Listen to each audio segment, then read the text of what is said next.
Hey, life is always stressing me. It's philosophical life for me. And today I wanted to talk about the diddler finally getting arrested and how that may not really change much in society because of the psychosis, the spell that the entertainment industry has on people. So as we know, Diddy just recently got arrested for, I guess, his crimes against humanity recently in New York, and he's going to be going to trial at some point in the future. And man, it is hot in here. I know how he's feeling. But yeah, so finally after all the stories and the lawsuits and the news segments about the behavior, the kind of abhorrible, boorish behavior this man has been doing, he's finally, quote unquote, going to receive justice. But the question I have to ask everybody is, we know what Diddy has done, and we know that, what he's been involved with, his Diddy parties and everything like that. But again, I've asked this in another video, who else is really in love with Diddy? See, the thing is, we've had stories about this man come out for years and years and years, like 30 years worth of stories about him, and you've seen how people have been treated on his labels and everything, but it now, after like almost 40 years, now he's finally going to receive quote unquote justice. I can see through the play of what's going on here with the industry, and really it's come to the point where Diddy has just kind of served his purpose. I look at it as a situation wherein, oh man, the air conditioning's on. But I look at it as a situation wherein, he has made a lot of money throughout his career, and he has been reached his peak. That's why he lost his deal with Ciroc and everything like that. He's reached his peak in fame. He's reached his peak in whatever talents he was displaying, even the talents that he was signing. At this point, there's not much money that the industry can make out of him. And it was only a matter of time before they were like, we're going to get rid of you like this. And I feel like that's how the industry works, but a lot of these, Epstein, Weinstein type folks, you'll have a threshold of, let's say you're like a kind of person that can make them $1 billion. They'll let you do all kinds of crazy stuff until you get to that $1 billion threshold, because you're just gonna keep making more and more money. But once you hit that, and then you hit that peak, and you start to trough a little bit, then that's when they're gonna try to figure out ways to get rid of you. Or if you piss somebody off too much, then they're just like, we'll get rid of you anyways, because we've gotten what we need from you. And the thing is about the American populace, right, is due to the fact that they don't believe in Yahweh Bahashem, Yahushai Bahashem, which is the Christian God, quote unquote, or what Christians believe. That's his real name. Well, his son's name, they abbreviate. Whatever. Basically, I believe in the Israelite God, the God of the Israelites. And other people in general have their own gods and such, but regardless of whether I think that's right or not, the thing about believing in a higher power is it upholds you to a certain code of conduct that you're supposed to partake in. And it keeps you, it's like it's rigid and it's structured. The American people don't have a God. No matter how many times they tell you on one nation under God, which is really Satan, the American people look to celebrities and athletes as their gods, because we desperately, greedily, we want to be rich. We lustfully, selfishly want people to look at us. We arrogantly want to be able to do what we want. And quite frankly, a lot of people are stressed in this country because of the work schedules, and most people don't want to work. They would rather play sports and act like someone else all day. So we look at celebrities and athletes as the peak of humanity, even when celebrities in general are basically developed. A lot of them aren't really that talented. They're just crafted, especially the musicians today. And athletes at the same time go through these special schoolings and trainings, and they get taught things other athletes aren't. So they become those. It's all design. It's very, very deep. It's all very Masonic, right? And because of the way Americans view the world in general, though, not just Americans, but we're in America here, so that's what we're gonna focus on. The way Americans view celebrities like Diddy, they are very connected to them because that's their god. So when you arrest a guy like Diddy, there's still a lot of people out there that are like, well, look at this, and well, these people are lying about this and that. Look at the Young Thug situation. People are still saying free Young Thug when he's put innocence in the ground. You know, people look up to Rick Ross. And hip hop, if hip hop was really hip hop, Rick Ross wouldn't have a career because he jacked the whole man's style so much that the person that, Free Ray Rick Ross, they call him the real Rick Ross. That's like his second nickname at this point, or third or fourth. How many nicknames that drug dealers got? That's his other nickname at this point. And it's like people just are so desperate to hold on to their power fantasies of living through these celebs that no matter how much evil they commit, they stick with it. And with Diddy, I don't think he has the kind of fans and hold for most people to kind of take his side.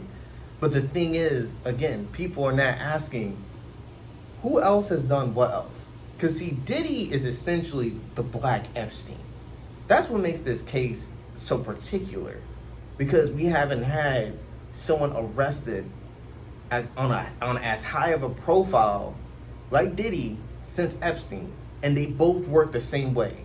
They both got cameras everywhere they stay, even at the hotels. They basically mic people up. They both get these famous and high-ranking people into these enclaves to, or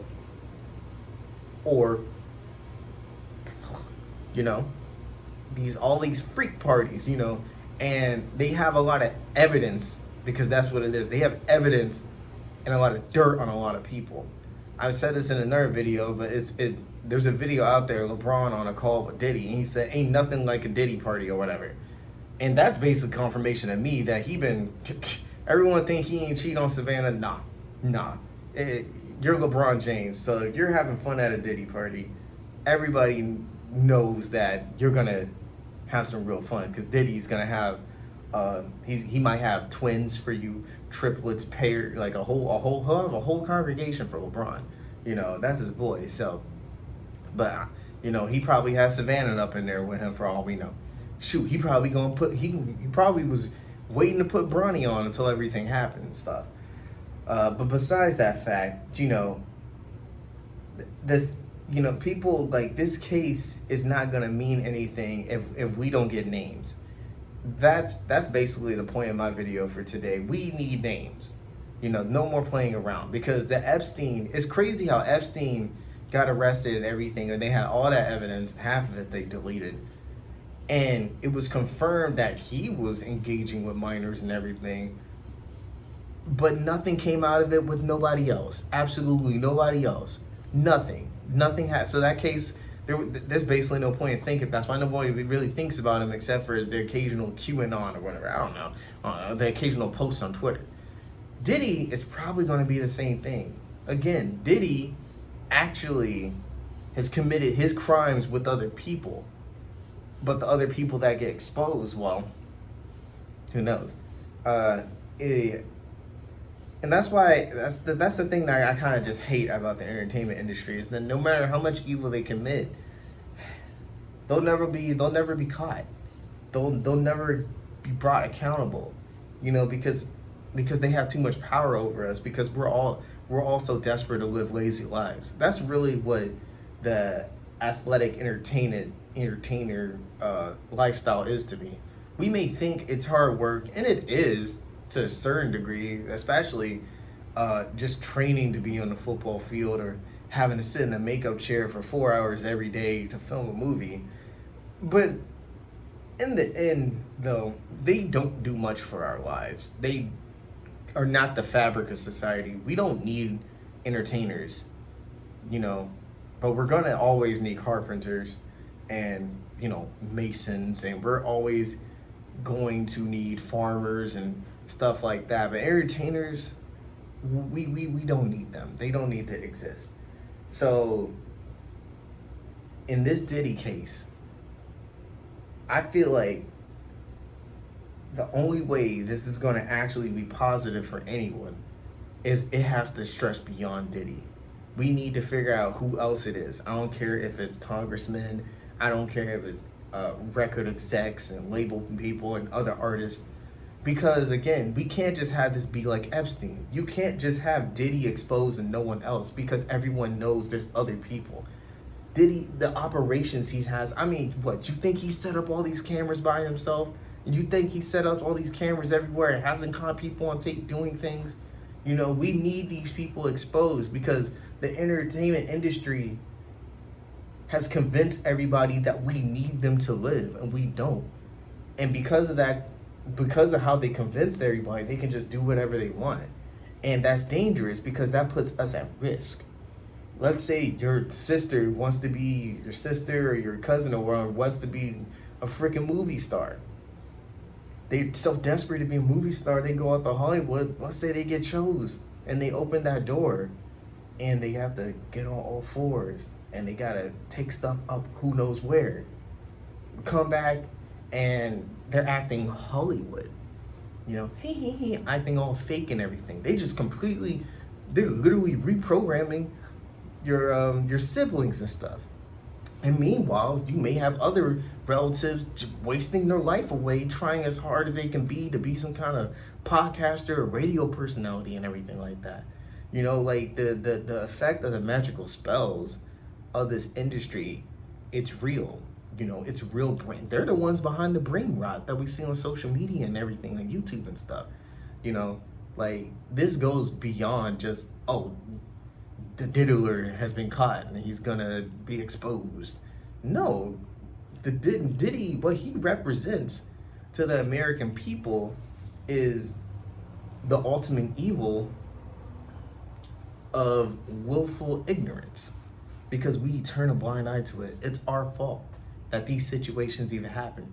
We can't rely on the government to, even the CIA or whatever, to hold these people accountable because they push it off to the side until they can't anymore anyway. You know, we, the American people, have to kind of look ourselves in the mirror and talk to ourselves and really look at ourselves and say, am I going to let entertainers be my God?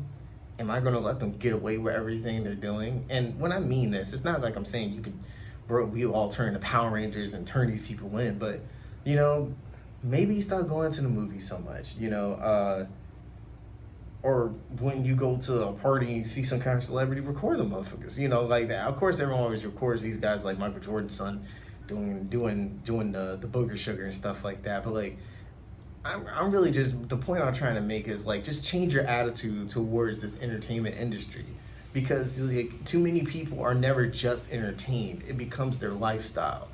And when this stuff becomes your lifestyle, basically you act as like you're an energy channel for them to continue to do the more depraved things that they continue to do.